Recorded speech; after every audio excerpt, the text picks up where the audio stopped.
গাজীপুরের কাপাসিয়ায় শীতলক্ষ্যা নদীতে ভাঙনের কবলে পড়েছে কাপাসিয়া থানা কমপ্লেক্স। থানা ভবন, ওসির বাসভবন, কয়েকটি ধর্মীয় উপাসনালয় ও সীমানা প্রাচীরে ছোট বড় ফাটল দেখা দিয়েছে। পাড়ের মাটি ভেঙে পড়েছে নদীতে। দ্রুত স্থায়ী বাঁধ নির্মাণ না করা হলে যে কোনো সময় নদী গর্ভে বিলীন হয়ে যেতে পারে পুরো থানা কমপ্লেক্সটি।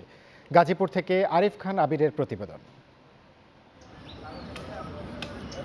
শীতলক্ষ্যা নদীর ভাঙনে বিলীন হওয়ার পথে গাজীপুরের কাপাসিয়া থানা ভবন। ভাঙতে ভাঙতে নদী এখন থানার সীমানা প্রাচীরের কাছে চলে এসেছে। ১৫০ বর্গফুট উচ্চতা বিশিষ্ট একটি বেতা টাওয়ার, থানা মসজিদ, পাকা ঘাটলা সহ অফিসার ব্যারাক, অফিসার ইনচার্জের বাংলো, আনসার ব্যারাকের মতো গুরুত্বপূর্ণ স্থাপনার কিছু অংশে বিপজ্জনকভাবে মাটি দেবে গেছে।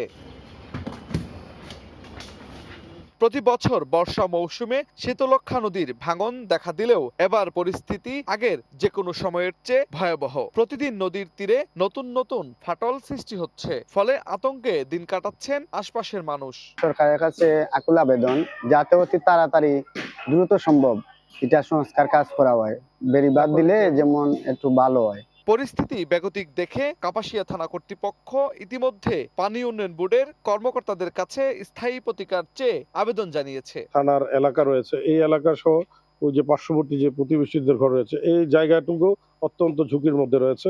এগুলো সবগুলো আস্তে আস্তে বাম পাশে কাত হয়ে ঢালু হয়ে যাচ্ছে এবং মাঝখান বরাবর বিশাল একটা ফাটলের রেখা দেখা যাচ্ছে। ঘটনাস্থল পরিদর্শন করে গাজীপুর পানি উন্নয়ন বোর্ডের কর্মকর্তারা দ্রুত সময়ের মধ্যে জিওব্যাগ ফেলে ভাঙন রোধের আশ্বাস দিলেন। সেই জরুরি কাজের ভিত্তিতে আমরা ঊর্ধ্বতন কর্তৃপক্ষের সাথে কথা বলেছি, তারাও এই বিষয়ে এগ্রি হয়েছে।